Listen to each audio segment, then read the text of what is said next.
salaamaaleykum mbokk internet yi salaamaaleykum mbokk yi seetaan Binga TV tey ñu ngi fii ci unité 26 doon seet si suñu benn xarit boo xam ne kenn dootu ko présenté ci politique ñu koy wax Bocar Diome donc bu ñu ko nuyoo pare dañ koy bàyyi Bocar mu présenté wak mbokk internet Binga TV Bocar na nga def. merci beaucoup Ndiawar maa ngi lay fay di la remercier si li nga déplacé wu ñëw jël ñu ça fait plaisir aussi di wax ci Binga TV parce que Binga sunu Binga TV la ñun waa Parcelles di la féliciter ci liggéey bi mucc ayib bi nga nekk di def ci vulgariser information ak aussi taxaw ci commune bi comme soldat de l'information loolu dañ koy rafetlu vraiment di la encourager parce que ku persévérant nga te ak beaucoup d'abnégation moo la indi ba fi di ñaan mu dem ba nekk télévision nationale internationale loolu dina nekk sunu titre dina nekk li nga xam ne dañ ci am fierté te mën nga ko yàlla mi di joxe yàlla na ko yàlla defal nag bon Bocar Diome laa tudd responsable politique APR nekk di militer APR fii ci Parcelles Assainies waaw dëkk Parcelles nag aussi bon HLM Grand Médine dama rek aussi tey sunu responsable communication muy Rasoul Sy moo ñu accueillir fii pour ñu def émission bi di ñaan yàlla wax ci ñu fiy jëlee mu nekk wax ju jëriñ ñëpp ñu ngi déglu Binga TV. donc ñu nuyuwaale au passage ñun tamit le frère Rasoul mi nga xam ne moo ñu dalal ci këram comme ni nga ko waxee. nga nekk responsable politique ci APR nga gis biir APR temps yi am na coow lu bëri loo xam ne am na fa opposé ay leader politique yoo xam ne ay mag lañ ay responsable lañ ñu am tur wala ñu am doole ci dëkk bi tey ñu génn leen gis leen ñu def ay sorties yoo xam ne xëj na boo xale bu ndaw bi sax du ko def loolu tey lan moo waral loolu ci seen biir parti bi. bon du lu may njëkk a wax d'abord dama koy ñaawlu comme tout le monde parce que dama jàpp ni tey responsable politique waxuma sax responsable politique mais képp ku nga xamante ne nekk nga ci vie politique bi nekk sur la place publique yàlla def nga am taxawaay boo taxaw am ndombal tànk lu ci mel ni député lu ci nekk mel ni ministre lu ci mel ni député ak lu mu munti di doon am na taxawaay boo xam ne war a ko taxawee parce que c'est des hommes publics waruñu mën a salir image u république bi waruñu mën a salir aussi image u parti bi waruñu mën a aussi salir image u gouvernance u président Macky Sall damay ñaawlu jusqu'à la dernière énergie sortie bi nga xamante ni moom la ñu def à travers ay insultes yoo xamante ni ay saaga yoo xamante ni tegginuwul te di gën a ñaawlu aussi liñ ci nga xamante ni dañ ci xuri la première dame parce que loolu man rafetluwuma ko parce que c'est la mère de la nation te itamit politiqueul une dame bonne vertueuse mu nga xamante ni mi ngi jàppale jëkkëram te taxawaay bu rafet ci wetu jëkkëram ak ci wetu askan bi parce que jàpp naa ni l'opposition comme le pouvoir Sénégal ñëpp nangu nañu ne ndey ji am yërmande la c'est une grande dame bu fees place bi mu nekk donc buñ ko ci égratigner rek loolu dañ koy ñaawlu gënaat nag di ñaawluwaat taxaw bi ñu def di saluer nag pragmatisme bi nga xam ne commission de discipline bi jël nañ ko parce que dàq nañu Moustapha Cissé Lo ci parti bi dàq ko aussi ci sanctionné ko donc loolu tamit vraiment dañ koy saluer parce que noonu rek da mën a demee ay li yéwén nag ñu bañ a dramatiser la chose parce que aussi il faut comprendre que ni même ci biir juma aussi dinañuy dàq imam wala ñu ni gis ni imam bi mënatul nekk imam gis ni aussi yàggul sax biir France am na prêtre boo xam ne exclure nañ ko parce que acte yi muy def football sax dinañ jékki-jékki dàq benn joueur donc loolu tamit day faral di am bon man damay juger les faits actuels lay juger pour que li passé tamit gis nañu am na un tempérament boo xam ne moom la mës a taxawee waaye engagement am auprès du président de la République man mosuma si douter te ñëpp xam nañ ne dafa mës a taxawal le président de la République dafa mës a taxaw pour engager wu dans son combat loolu jàpp naa ko jàpp naa ni nag bii moom guddoo bu déborder le vase la bii moom quand même ils sont allés trop loin donc loolu daal laa si jàpp naa ni ils sont allés trop loin bii laa mën a juger gis naa ni quand même sanction bi ça s'imposait. ba tey ñu ñëw ci biir parti bi duñu fi jóge gis nañu ni que fii Parcelles Assainies responsable politique yi nga xam ne ñoo fi nekk bokku APR bëri na macha allah donc ñu gis ni sax yàggul dara le maire Moussa Sy parti bi mu bokkoon dafa def coalition dem rejoindre coalition président bi donc te ñu gis ni président bi jox na ko benn cër boo xam ne am na leader yu bëri yoo xam ne génn nañ ñi félicité nañ ko si ñi wax nañ ni ànduñu si yow loolu boobu ban jàng nga ci am. bon jàngat bi ma si njëkk am d'abord moo di que ni président de la République ku mu jël mu fal la wala mu defal la décret wala mu nommé la dafa jël confiance mu placé ko ci yow dina am nag ñoo xamante ne bu placé confiance am si ñoom dañ koy mérité ni dañu jàpp nit ñi mérité nañ ko comme aussi dina am ñoo xam ne bu jëlee confiance am mu placé ko si ñoom dañ ko dul mérité loolu am na fi. Cas spécifique bu Parcelles Assainies ñun def nañu conférence de presse di ci wax parce que man li ma jàpp mooy tey ji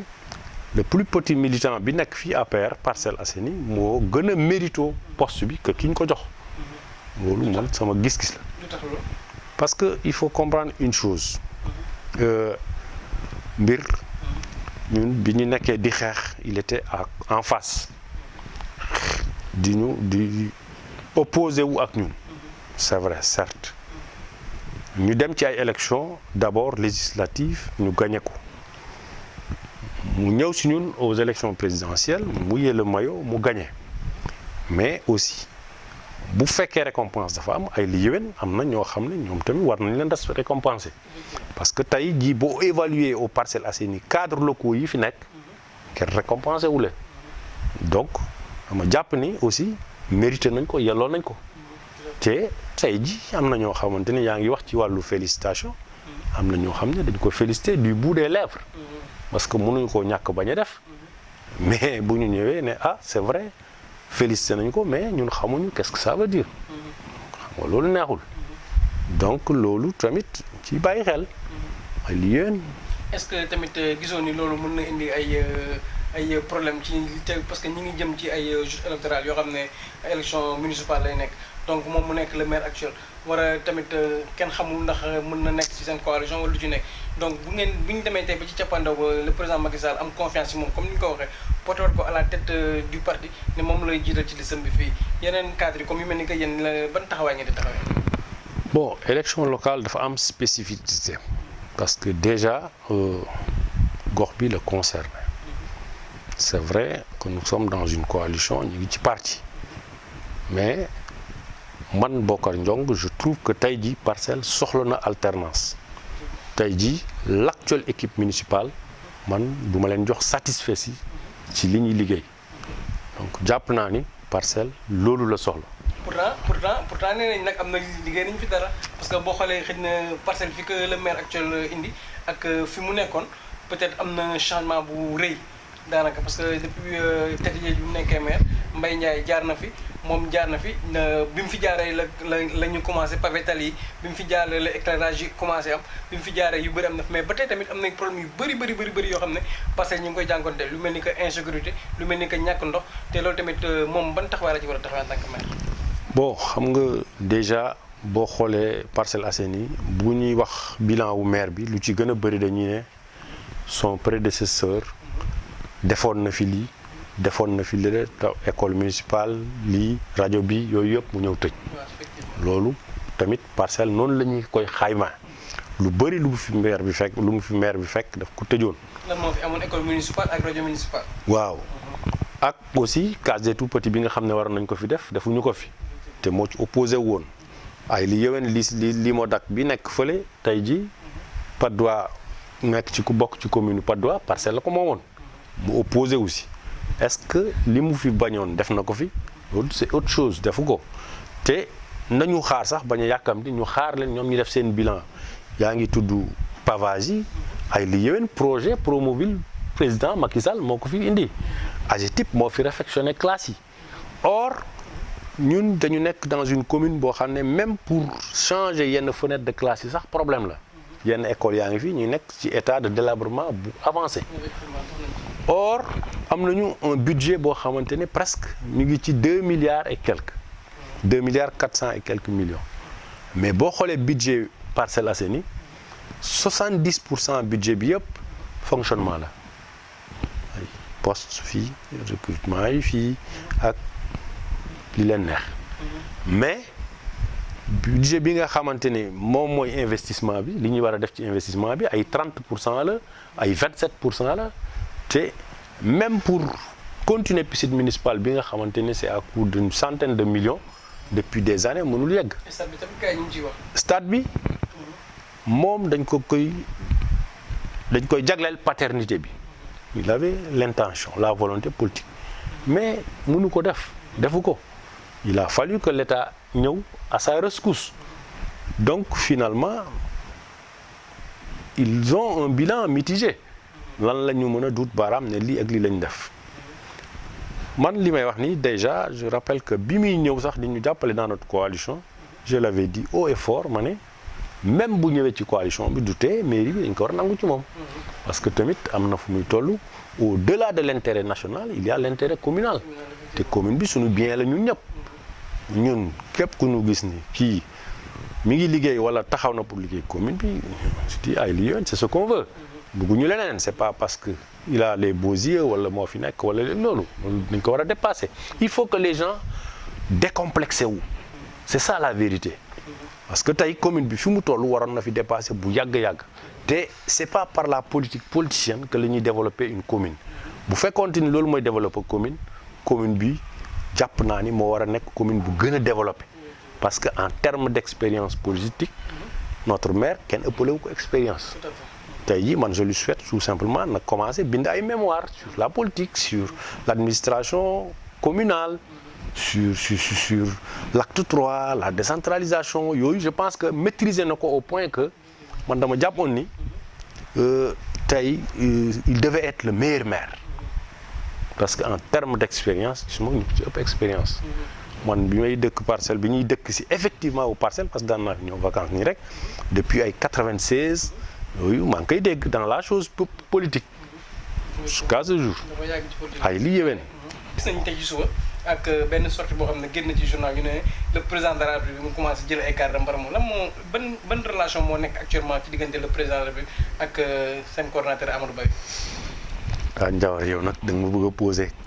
col bu garaaw a garaaw nga ma bëgg a poser nii nekkuma dans le secret des secrets pour xam lan moo seen diggante. article de presse la et puis journal la ko bind bon lire naa ko comme tout le monde. waaw mais journal moo ko bind lire nga ko comme tout le monde loolu la journal bind tey. mais li journal bind tey xëy na tamit gars yi ñu ngi koy lam-lamee bu yàgg ba tey que la relation entre le président de la République ak coordonnateur Amadou Ba des fois mu am des fois mu tendre des fois mu kii parce que ñu bëri ñi ngi xalaat bon seen xalaat la ñoom ne que peut-être que Amadou Ba moom li ko intéressé mooy président de la République moo ko intéressé donc moo tax cohabitation ak le président Macky Sall du mën a neex parce que moom tamit mi ngi viser un troisième mandat. bon man damay tontu ci troisième mandat bi ngay wax parce que dama jàpp ni aussi ñun en tant que militant de l'APR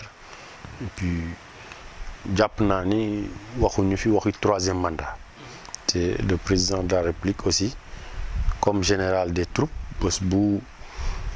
guerre jotee moom mooy ne acca leen ñu guerre yi bu ko waxul keneen du ko wax donc nekkuñu dans sa tête pour savoir lii ak lële la wax léegi nag pour la coordination de l'APR man jàpp naa ni APR au parcelle amul coordinateur parce que tamit parcelle nga dëkk yéegoon nga tout ce qui s'était passé ici parce que ñun reconnaître ñu ko comme coordinateur ay li yéwén moom li ma waxoon rek ci jamono yooyu politiquement on le sent pas déjà que ni aussi déjà que aussi parce que nit ñi ñu bari dañ naan sax dëkkul parcelle loolu foo laa jëm parce que aussi dëkku fi ça on le sait déjà géographiquement unité 6 la dëkk mais aussi franchement Grand Dakar la yaroo fa la dëkk donc fu bu ñu ko parachuté fii dañ ko parachuté fii mu ñëw ñu parachuté ko ay liiwén ñu yaatal ko ubbil ko nangul ko parce que aussi président moo ko yónni yabal fii ñu nangul ko loolu mais ñu dem ba ci biir ñu gis ni kii kat li ñu koy yaatal dafa mel ni ñu teg ndab ñëpp di lekkee benn loxo moom mu ñëw wane ni moo ko moom ko jiiroo donc ñu jàpp ni kii wax dëgg yàlla depuis mu nekk fii ma lay jox rek ay exemple yoo xam ne c'est patent ñëpp xam nañ ko moom intérêt famille am la xam ak intérêt am personnel. loolu laa bëggoon ñu wax ci sax parce que damay dégg sax ci gestion parti bi dafa jiital sa famille. waaw lu may dégg amul parce que c'est des faits qui sont réels. Amadou Ba dañuy wax dëgg rek fii Parcelles tegu fi kenn muy nit. yégul leen sax ñii fi am na fi sax ñoo xam ne dañ fi ko fi mbubboyoo di ko ndamoo mais faalewu leen sax faf mais loolu yëpp moom la rek de toute façon ça ne nous intéresse pas. page am man tourné naa ko bu yàgg-yàgg.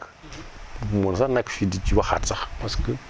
bu yàggee dañuy ne Ndiong dafa acharné wu contre moom fekk du loolu parce que ñun dañu taxawoon am intention pour liggéey ak moom sérieusement parce que président moo ñu ko yabal bu ñu yabale woon sax ku jógee gànnaar wala ku jógee feneen mais kii laa bëgg ngeen liggéey moom te jàppal tous les apéristes tout le monde Benno Bokk Yaakaar tout le monde kooku tout le monde ñun ñëpp dañ doon sacrifié wu. bi ngeen def sorti dafa amoon benn loo boo xam ne génnoon na ku mel ni que honorable député Bada Diouf yow ak ñeneen ngeen àndu leen woon ci décision boobu après ma déggaat ni médiation am na fi ba ñenn ñi nangu nañ décision président mais yow ba li nga waxatee mooy bon considéré ko comme coordonnateur amu fi léegi est-ce que ñeneen ñoom rejoindre nañu le président ñoo xool ñoom ñi ngi campé ci position bi ñu taxoon ba léegi. bon ñeneen ñi xaw ma seen position te man fekkeewu ma médiation dew ma ci médiation aussi. parce que man dama jàpp ni. ma xasee wax ne lii la te loolu la woon donc en son temps jugé wu ma nécessaire dama ni kii jaralu ma man may déplacé wu di ko seeti. politiquement localement fii man je suis pas derrière lui. et puis je ne connais que un seul leader mooy le président Macky Sall le reste maag ñoom ma yem ñenn ñi bu ñu amee ndombal tànk tamit ñoom la rek mais sama engagement man laa xam. waaw léegi nag bu ma ko évaluer moom au niveau local. tey jii maa ngi wax léegi ci wàllu nomination benn cadre politique local jàppalewu ko nomewul kenn jàppalewul kenn or nekk na fi ministre de l'économie et des finances mu am ay direction yu bëree bëri yu doon yu mu polariser autour de lui mais jëlul benn doomaanu Parcelles mu promouvoir la politiquement créer wutal na nag ay jeunes de ay emploi dugal leen dans la fonction publique mais c'est une goutte d'eau dans l'océan. À sa place un autre ministre aurait fait beaucoup plus ma jàpp ni yëpp yëf yi boo ko xoolee day mel ni genre mesquinerie la yéenewul nit yi et puis voilà bon. léegi la coordination au niveau des Parcelles moom nu muy demee parce que tamit comme ni nga ko waxee moom duñ ko gis Parcelles tant que élection amul wala tant que manifestation amul donc. moom xëy na noonu la ko sentir bu élection jotee ma ñëw diggee samay diggee def samay campagne wax lu may wax. loolu moom noonu la ko sentiré bon benn noonu la ko doxalee moom ay lii woon moom la rek de toute façon dégg naa ko ci émission muy clamer sa loyauté et tout ça mais man jàpp naa ni premier acte de loyauté bi mu waroon poser fii si Parcelles la ko waroon poser pour wane le président que ni man je suis loyal yaa ma fi yónni politiquement lépp lu mu laaj dinaa ko def mais malheureusement ci wàll boobu daf ci lajji complètement parce que bi mu nekk Parcelles intérêt am la topp ak intérêt famille am jeex na tàkk. donc bi mu fi ñëwee comme ni nga ko waxee da nga ne daf fi ñëwoon na indi ay diggéem ngeen ànd ak moom donc ñi ngi jëmaat ci leneen est-ce que bu ñëwaatee indiwaat ak diggéem ay diggéem président jiite ko di ngeen ànd ak moom ci loolu wala da ngeen di taxaw jàkkaarloo ak moom. bon man du ma spéculer ci lu ñëwagul. mais daal jàpp naa ni man reconnaître ma ko comme coordonnateur. puis donc lan lay ànd ak moom. bala ngay ànd ak nit kay day fekk que reconnaître ko. mais koo reconnaître noo koy àndee ak moom. donc balaa ñuy tëj rek dañuy ñëw ci benn point boo xam ne muy sànq da nga ko wax ci sa biir wax ñu bàyyi politicienne bi te donc Parcelles Assainies fi mu toll nii actuellement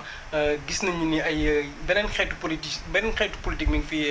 jug parce que gis nañu ni léegi parti sax ba amatuñu fi doole wala bëreetuñu noonu donc li ci ëpp mooy les mouvements ay nit jiite ko donc noo gisee ak yokku mouvement yooyu ak jeunes ñi ko jiite noo leen gisee. waaw xam nga loolu lu processus la xam ne dafa war a ñëw parce que commune bi toll na ci phase u maturité parce que dañuy comprendre que ni aussi Parcelles du dëkkuwaay bu yàgg vers les années 80 comme ça donc tey bu tolloo fii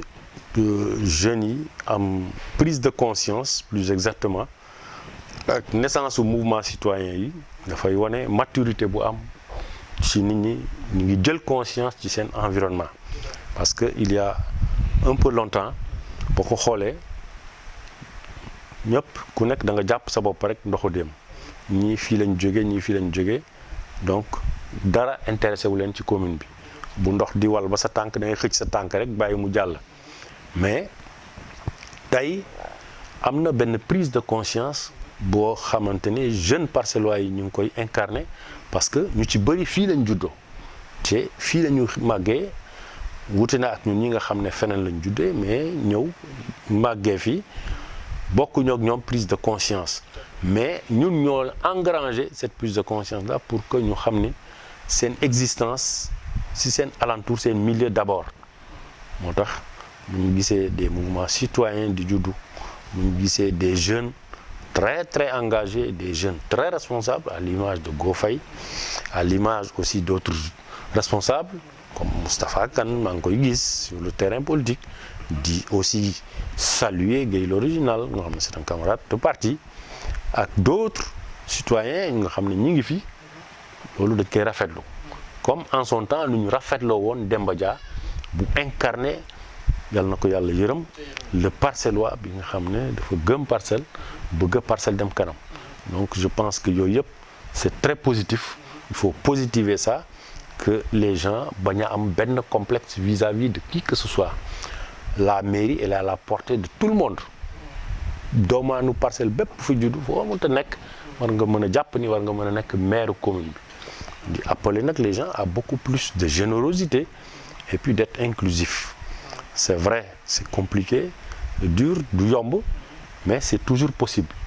ñenn ñi je leur dis souvent que il faut faire attention. Le président Macky Sall bi muy jàkkaarloog Abdoulaye Wade c'est vrai que président Macky Sall exception la parce que aussi Macky moom c'est un chef de guerre te ku ko xam ni il se plaît dans l'adversité ku mën na ko mais bi muy jàkkaarloog Abdoulaye Wade Wade avait le pouvoir, avait le budget du Sénégal, il avait tous les moyens. Mais malgré tout ça, qu'est-ce que ça a fait? ñu jël réew mi fu Wade nekkoon. Donc pour dire aux uns et aux autres de croire en eux-mêmes nañu gëm seen bopp gëm ni tey ji lu war a mën a nekk la bu leen dara fëkk bu leen dara ébranlé bu ñu ko gëmee rek mairie bi dafa war a day changer te changement tey ji loolu la parcelle soxla moo am des gens qui ont la tête bien faite des gens responsables, des gens qui veulent effectivement le développement de la commune. Parce que malheureusement, on se rend compte que ni léegi c'est les gens yoo xam ne seen intérêt rek lan moo leen fi tega intérêt personnel rek la qu'on se dise la vérité boo ko xoolee loolu rek la ñu pas autre chose. donc mbokk yi ñu fàttali leen ni rek yéen a ngi woon fii ci seen émission un quart d'heure d'ampleur ak le camarade Bokar Diome donc ñu bàyyi ko rek comme notre émission tire à sa fin mu joxe son mot de la fin tàggatoo ak internetu Bingué TV donc Bokar lan mooy nekk sa mot de la fin. mot de la fin bi mooy vraiment di le remercier aussi si déplacement bi et puis di baalu aussi parce que aussi dañu def conférence de presse ñu def ko dans la précipitation au point que on n'a pas pu le temps de t'inviter surtout parce que aussi waroon nga nekk foofu ak aussi di profito di baalu aussi toutes les radios communautaires yi nga xam ne aussi bëggoon nañu teew ak aussi ñu nekk dans le travail de l'information ñi nga xam ne aussi bëggoon nañu teew fekkee aussi suñu point de presse bi ak aussi di remercier tous les parcellois le milieu sportif ak aussi les parcellois de d'autres bords nga xam ne bi ñu defee suñu conférence de presse ñu reproché ñu pourquoi invité wuñu leen loolu vraiment ma ci jéggalu di ci baalu ñëpp ñi nga xamante ni bëggoon nañu nekk à nos côtés di ci sant nag yàlla bu baax a baax parce que wane na ni ñun li ñuy def saf na leen li ñuy def safoon nañ ko te ñu ngi ci gis seen bopp loolu nag aussi di yeesalaat suñu engagement xam ni ñun suñu commune la ñu bëgg moom la ñu gëm te incha allahu rabbi lépp lu mu jar rek ñun dinañ ko ci def di tëj di jéggalu aussi bu fekkente ni les mots ont été durs bu fekkente ni aussi wax nañu loo xam ne mën na offenser ñenn ñi c'est pas dans l'intention de blesser wala du acharnement vis-à-vis de personne parce que j'aime à le dire souvent moi je n'ai pas de problème avec personne ñoom nag ñooy gis des problèmes partout et c'est eux qui nous combattent mais ñun combattre ñu kenn. donc merci beaucoup cher internaute Bingué TV tey ñu ngi woon fii ci unité 26 doon recevoir le camarade Bokar Diop.